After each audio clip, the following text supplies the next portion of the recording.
নমস্কার, আমি ডাক্তার কৌশিক ঘোষ।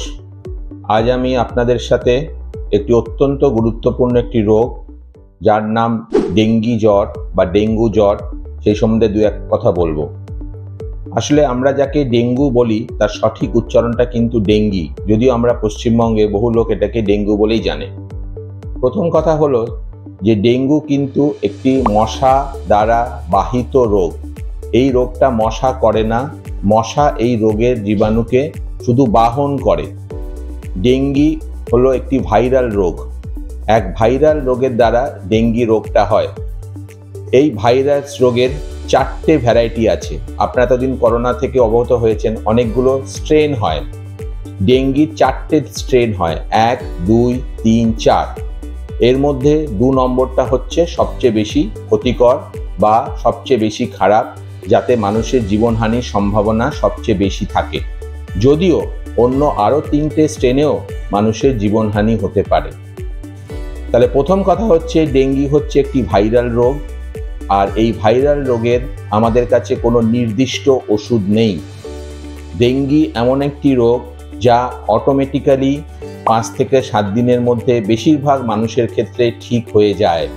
এটা কিন্তু অত্যন্ত গুরুত্বপূর্ণ। তাহলে ডেঙ্গিতে সবচেয়ে গুরুত্বপূর্ণ সিমটমগুলো কি? ডেঙ্গির সবচেয়ে গুরুত্বপূর্ণ সিমটম হচ্ছে জ্বর, হাই ফিভার, 101 থেকে 104 পর্যন্ত জ্বর আসতে পারে। এই জ্বর আসার কোনো সময় নেই, যে কোনো সময় আসতে পারে। এবং এই জ্বরের সাথে সবচেয়ে গুরুত্বপূর্ণ হলো প্রচণ্ড বডি এক হয়, গা হাত পায়ে ব্যথা হয়, পেশিতে ব্যথা হয়।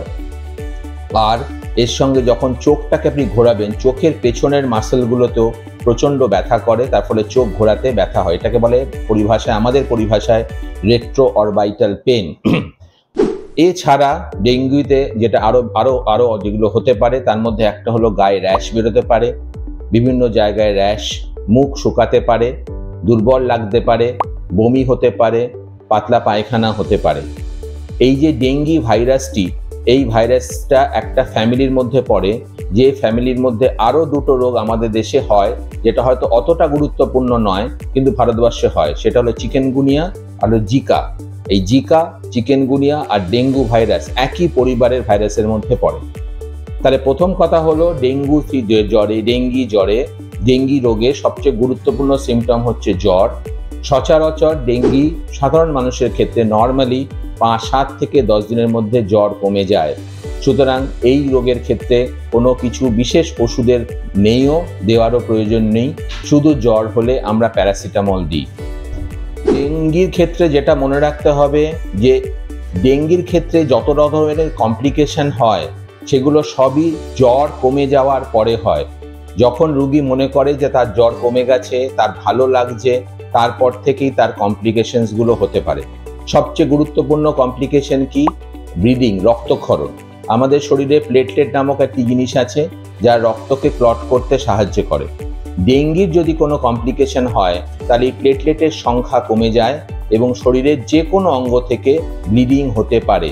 এটা হচ্ছে সবচেয়ে গুরুত্বপূর্ণ কমপ্লিকেশন, এবং এটা সচরাচর জ্বর যখন 5 থেকে 7 দিনের মাথায় কমে যায়, তারপরে এই কমপ্লিকেশনটা শুরু হয়।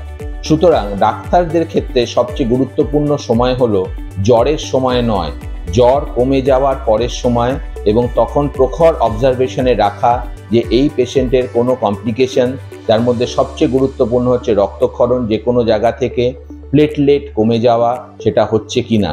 এছাড়াও এই ভাইরাস লিভারকেও আক্রমণ করে, তার ফলে পেটের মধ্যে জল জমা, হার্টের চারপাশে জল জমা, ফুসফুসে জল জমা, এইগুলো হতে পারে। ডায়রিয়া হতে পারে, বমি হতে পারে, এমনকি কনস্টিপেশন পর্যন্ত হতে পারে। এবং এই প্রত্যেকটা চিকিৎসার ট্রিটমেন্ট হচ্ছে কিন্তু সিমটোম্যাটিক। যদি খুব প্লেটলেট কাউন্ট কমে যায়, আমরা ধরি 10,000 15,000 যদি কমে গিয়ে প্লেটলেট কাউন্ট হয়, তাহলে আমরা প্লেটলেট দিই। ব্লাডের মতো প্লেটলেট পাওয়া যায়, ব্লাডেরই একটি অংশ প্লেটলেট, সেটা আমরা ট্রান্সফিউশন করি। 30-40 হাজার প্লেটলেট কাউন্টে অতিরিক্ত প্যানিক করার কিছু নেই। পেশেন্টকে অবজারভেশনে রাখতে হবে, রোজ প্লেটলেট কাউন্ট করে দেখতে হবে। যদি দেখা যায় পেশেন্টের প্লেটলেট কমছে, তাহলে কিন্তু আমাদের প্লেটলেট ট্রান্সফিউশন করতে হবে এবং পেশেন্টকেও জিজ্ঞেস করতে হবে তার দাঁত মাজতে গিয়ে মাড়ি থেকে রক্তক্ষরণ হচ্ছে কিনা, তার পেচ্ছাপ করতে গিয়ে পেচ্ছাপের রং লাল হচ্ছে কিনা, মহিলাদের ক্ষেত্রে মাসিকের পরিমাণটা বেড়ে গেছে কিনা, এগুলো থেকে বোঝা যায় তার রক্তক্ষরণের সিমটম শুরু হয়েছে। এবার হলো এর প্রতিরোধ। আপনাকে জানতে হবে যে ডেঙ্গি, এটা আমি আগেই বলেছি, এটি মশা দ্বারা পরিবাহিত রোগ। যে মশাটি যে স্ত্রী মশা দিয়ে এটা হয়, সেই মশাটির নাম হচ্ছে এডিস ইজিপ্টি। স্ত্রী মশা যখন মশাতে যখন এই ভাইরাসটা থাকে এবং এই মশা যখন আপনাকে আমাকে কামড়াবে, তখন রক্তটা হুল দিয়ে এই ভাইরাসটা আমাদের শরীরে ঢুকবে। এই মশার বিশেষত্ব হচ্ছে এটাই যে এই মশা সূর্যোদয় থেকে সূর্যাস্তের মধ্যে মানুষকে কামড়ায়। এই মশা কিন্তু সচরাচর রাতে কামড়ায় না। এটাই হচ্ছে ম্যালেরিয়ার মশার সঙ্গে এই মশার পার্থক্য। এবং এই কারণেই এই ডেঙ্গি শুধু মশারি টাঙিয়ে প্রতিরোধ করা খুব মুশকিল, কেননা আমরা সারাদিন কাজকর্ম করি, আমাদের পক্ষে মশারির মধ্যে থাকা সম্ভব নয়। আমরা যখন কাজ করছি, স্কুলে যাচ্ছি, অফিসে যাচ্ছি, অফিসে বসে কাজ করছি, ডাক্তারি করছি, তখন এই মশা সকালবেলা কামড়ায়, যেটাকে আটকানো খুবই কঠিন। মশারি টাঙিয়ে যেটা করা যায় সেটা হচ্ছে যে মানুষটি ডেঙ্গি হয়েছে, যাতে সেই মানুষকে কোনো মশা যদি কামড়ায় তাহলে এই ডেঙ্গি ভাইরাসটা সেই মশাটা নেবে এবং সে যখন অন্য কারুকে কামড়াবে তখন তার ডেঙ্গি হতে পারে। সুতরাং মশারির রোল হচ্ছে একমাত্র ডেঙ্গিটা যাতে একটা মানুষ থেকে আরেকটা মানুষে না ছড়ায়, কিন্তু শুধু মশারি টাঙিয়ে এই রোগ আটকানো সম্ভব নয়। তাহলে আপনাকে জানতে হবে যে এই মশাগুলো কোথায় এদের প্রজনন হয়। এদের প্রজনন কিন্তু সচরাচর স্বচ্ছ জলে হয়। আমাদের দেশে ধরুন আপনার একটা বাগান আছে সামনে, বাড়ির সামনে, সেখানে টবের মধ্যে জল স্ট্যাগনেন্ট হয়ে আছে বা মগের মধ্যে, বালতির মধ্যে জল রয়েছে, স্বচ্ছ জল, সেই জলেই কিন্তু এই মশার প্রজনন হয়। সুতরাং এই সব জায়গাগুলোতে যাতে পরিষ্কার পরিচ্ছন্ন থাকে, কোথাও কোনো স্ট্যাগনেন্ট ওয়াটার না থাকে, এগুলো আপনাকে খেয়াল করতে হবে। পৌরসভাকেও একটি ইতিবাচক ভূমিকা নিতে হবে, আপনাদেরও সেই সচেতনতা থাকতে হবে। এইভাবে আমরা ডেঙ্গিকে প্রতিরোধ করতে পারি। সুতরাং ছোট সোজা কথায় হচ্ছে ডেঙ্গি একটি ভাইরাল রোগ। এটাতে বিশেষ প্যানিক করার কিছু নেই। অত্যন্ত কম সংখ্যক মানুষের ক্ষেত্রে এটার কমপ্লিকেশন হতে পারে।